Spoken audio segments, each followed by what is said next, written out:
Lecture du livre du prophète Ézéchiel. La parole du Seigneur me fut adressée. Fils d'homme, tu habites au milieu d'une engeance de rebelles.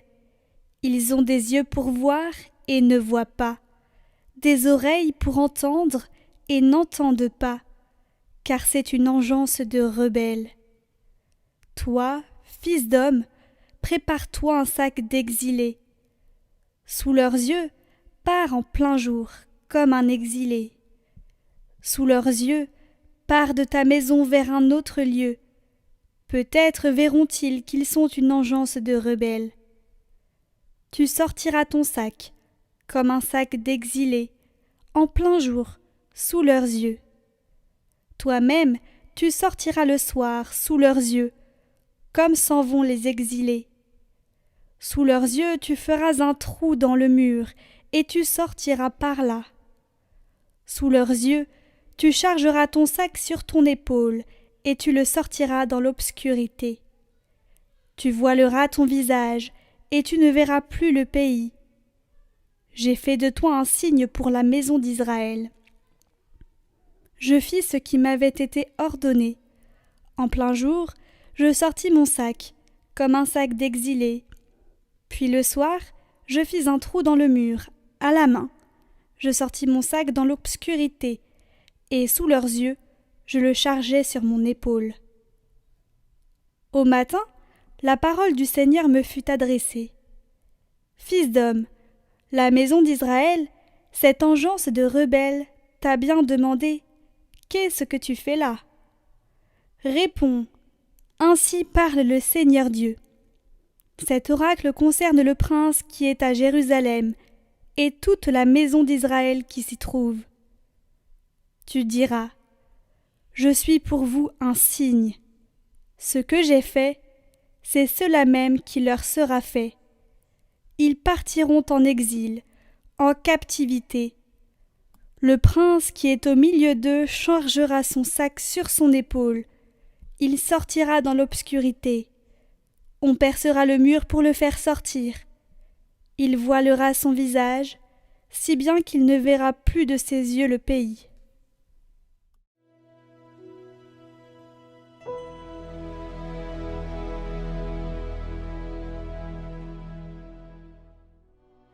N'oubliez pas les exploits du Seigneur.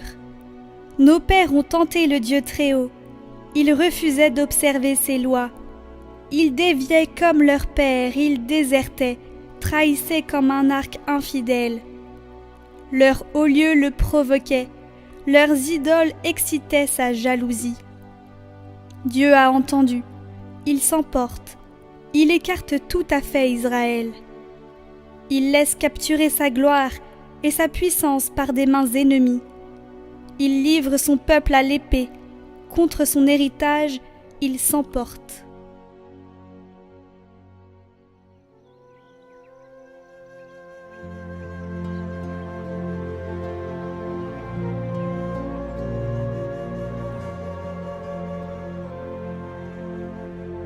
Évangile de Jésus-Christ selon saint Matthieu.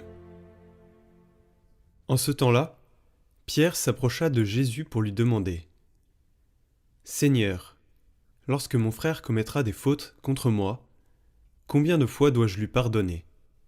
Jusqu'à 7 fois ? » Jésus lui répondit : « Je ne te dis pas jusqu'à 7 fois, mais jusqu'à 70 fois 7 fois. » Ainsi, le royaume des cieux est comparable à un roi qui voulut régler ses comptes avec ses serviteurs. Il commençait quand on lui amena quelqu'un qui lui devait 10 000 talents, c'est-à-dire 60 millions de pièces d'argent. Comme cet homme n'avait pas de quoi rembourser, le maître ordonna de le vendre, avec sa femme, ses enfants et tous ses biens, en remboursement de sa dette. Alors, tombant à ses pieds, le serviteur demeurait prosterné et disait : « Prends patience envers moi, et je te rembourserai tout. » Saisi de compassion, le maître de ce serviteur le laissa partir et lui remit sa dette. Mais en sortant, ce serviteur trouva un de ses compagnons qui lui devait 100 pièces d'argent. Il se jeta sur lui pour l'étrangler en disant : « Rembourse ta dette !» Alors, Tombant à ses pieds, son compagnon le suppliait. « Prends patience envers moi, et je te rembourserai. » Mais l'autre refusa et le fit jeter en prison, jusqu'à ce qu'il ait remboursé tout ce qu'il devait. Ses compagnons, voyant cela, furent profondément attristés et allèrent raconter à leur maître tout ce qui s'était passé. Alors celui-ci le fit appeler et lui dit : « Serviteur mauvais, je t'avais remis toute cette dette parce que tu m'avais supplié. Ne devais-tu pas, à ton tour, avoir pitié de ton compagnon comme moi-même j'ai eu pitié de toi ? » Dans sa colère, son maître le livra au bourreau jusqu'à ce qu'il eût remboursé tout ce qu'il devait. C'est ainsi que mon Père du ciel vous traitera, si chacun de vous ne pardonne pas à son frère du fond du cœur. Lorsque Jésus eut terminé ce discours, il s'éloigna de la Galilée et se rendit dans le territoire de la Judée, au-delà du Jourdain.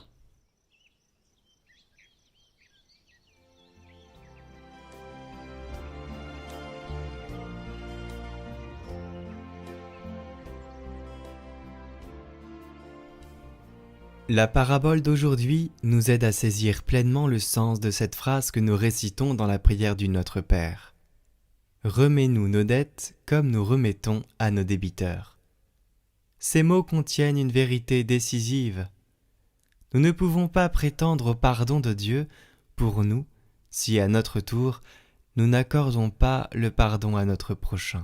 C'est une condition. Pense à la fin, au pardon de Dieu et cesse de haïr. Chasse la rancœur, cette mouche agaçante qui va et vient. Si nous ne nous efforçons pas de pardonner et d'aimer, eh bien nous ne serons pas non plus pardonnés ni aimés. Tout de suite, votre parcours d'été, l'art d'aimer Jésus. Jeudi 13 août. Maîtriser sa colère. Écoutons les précieux enseignements que nous donne sur ce point le maître de la douceur, saint François de Sales. Je vous dis nettement et sans exception, ne vous courroucez point du tout, s'il est possible, et ne recevez aucun prétexte, quel qu'il soit, pour ouvrir la porte de votre cœur au courroux. Il est mieux, dit saint Augustin, de refuser l'entrée à la ire juste, à la colère juste et équitable, que de la recevoir, pour petite qu'elle soit, parce qu'étant reçue, il est malaisé de la faire sortir, d'autant qu'elle entre comme un petit surgeon, et en moins de rien, elle grossit et devient comme une poutre. Il est donc mieux d'entreprendre de savoir vivre sans colère, que de vouloir user modérément et sagement de la colère. Et nos saints docteurs de nous donner quelques sages remèdes pour maîtriser cette passion. Premièrement, la repousser vitement, rapidement, sans vouloir marchander avec elle, détourner notre pensée de l'objet qui nous irrite, ne dire mot. Deuxièmement, à l'imitation des apôtres tourmentés du vent et de l'orage parmi les eaux, invoquer le secours de Dieu. C'est à lui qu'il appartient de remettre notre cœur en paix. Troisièmement, quand par imperfection et faiblesse nous nous trouvons surpris de colère, que peut-être elle a déjà pris pied en nous, ramassons promptement nos forces, faisons un effort vigoureux pour retrouver le calme, puis exerçons promptement des actes d'humilité et de douceur à l'endroit de celui-là même, de la même personne contre laquelle nous nous serons irrités. Prions avec saint Alphonse pour demander l'art de maîtriser notre colère. Ô Dieu de tout amour, ô Seigneur des cieux d'en haut, vos traits sont si doux, si gracieux à regarder, qu'un seul regard serait d'une béatitude ineffable. Vous êtes béni, vous êtes le seul, l'unique qui peut combler mon cœur de son amour. Ô beauté suprême et splendeur infinie, ô source intarissable et océan de délices, ô vie qui me fait vivre ma véritable vie d'en haut, je vous donne, Seigneur, mon amour tout entier. Amen.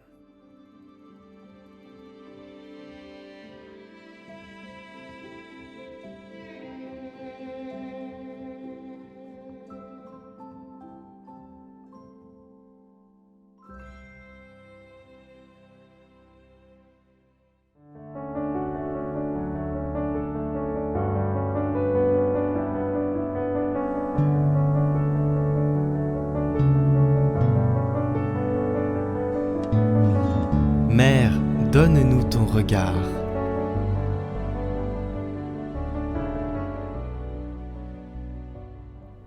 Au nom du Père, du Fils et du Saint-Esprit. Amen. 7e jour. La communion. Marie nous est présentée au Cénacle alors qu'elle préside dans l'amour à la prière pleine d'espérance des apôtres et des disciples. Marie est là, dans les débuts missionnaires de l'Église, comme elle le fut dans les débuts de l'activité missionnaire de son Fils. Il nous est bon de penser que Marie, la mère de Jésus, appartient à cette communauté de disciples fidèles qui écoutent avec docilité la parole des apôtres.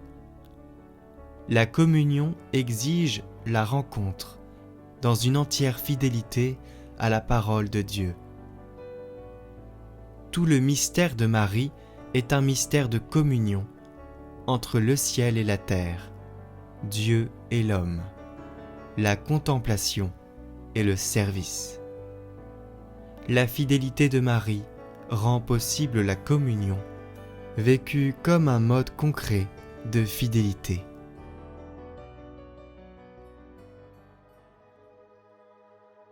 Béni sois-tu, Seigneur Dieu. La Vierge, comblée de grâce, a été pure disponibilité à ta parole. Par son intercession, donne-nous d'entrer davantage en communion avec toi et nos frères, par ton Fils qui vit en toi. Père, dans la communion de l'Esprit Saint, un seul Dieu pour les siècles des siècles.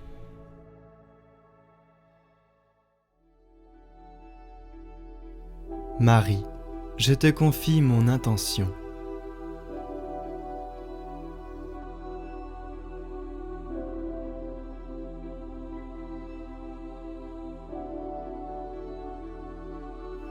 Je te confie aussi la prière de mes frères et sœurs qui te prient à mes côtés avec cette neuvaine. Je te confie leurs intentions. Que la charité, l'espérance et la foi emplissent leur cœur et leur vie.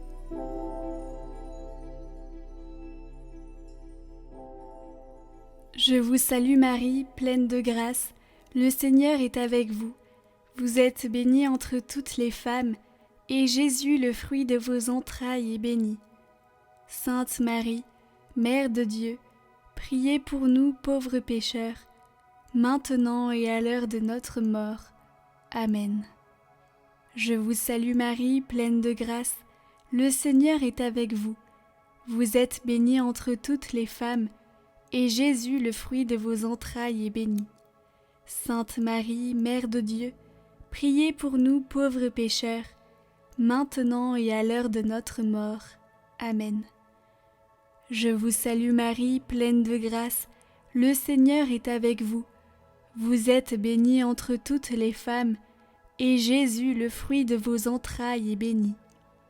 Sainte Marie, Mère de Dieu, priez pour nous pauvres pécheurs, maintenant et à l'heure de notre mort. Amen. Je vous salue Marie, pleine de grâce, le Seigneur est avec vous. Vous êtes bénie entre toutes les femmes, et Jésus, le fruit de vos entrailles, est béni. Sainte Marie, Mère de Dieu, priez pour nous pauvres pécheurs, maintenant et à l'heure de notre mort. Amen. Je vous salue Marie, pleine de grâce, le Seigneur est avec vous. Vous êtes bénie entre toutes les femmes, et Jésus, le fruit de vos entrailles, est béni. Sainte Marie, Mère de Dieu, priez pour nous pauvres pécheurs, maintenant et à l'heure de notre mort. Amen. Je vous salue Marie, pleine de grâce, le Seigneur est avec vous. Vous êtes bénie entre toutes les femmes, et Jésus, le fruit de vos entrailles, est béni. Sainte Marie, Mère de Dieu, priez pour nous pauvres pécheurs, maintenant et à l'heure de notre mort. Amen. Je vous salue Marie, pleine de grâce, le Seigneur est avec vous. Vous êtes bénie entre toutes les femmes, et Jésus, le fruit de vos entrailles, est béni. Sainte Marie, Mère de Dieu, priez pour nous pauvres pécheurs, maintenant et à l'heure de notre mort. Amen. Je vous salue Marie, pleine de grâce, le Seigneur est avec vous. Vous êtes bénie entre toutes les femmes, et Jésus, le fruit de vos entrailles, est béni. Sainte Marie, Mère de Dieu, priez pour nous pauvres pécheurs, maintenant et à l'heure de notre mort. Amen. Je vous salue Marie, pleine de grâce, le Seigneur est avec vous.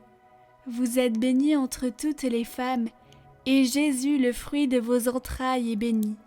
Sainte Marie, Mère de Dieu, priez pour nous pauvres pécheurs, maintenant et à l'heure de notre mort. Amen. Je vous salue Marie, pleine de grâce, le Seigneur est avec vous. Vous êtes bénie entre toutes les femmes, et Jésus, le fruit de vos entrailles, est béni. Sainte Marie, Mère de Dieu, priez pour nous pauvres pécheurs, maintenant et à l'heure de notre mort. Amen. Gloire au Père et au Fils et au Saint-Esprit, comme il était au commencement, maintenant et pour les siècles des siècles. Amen.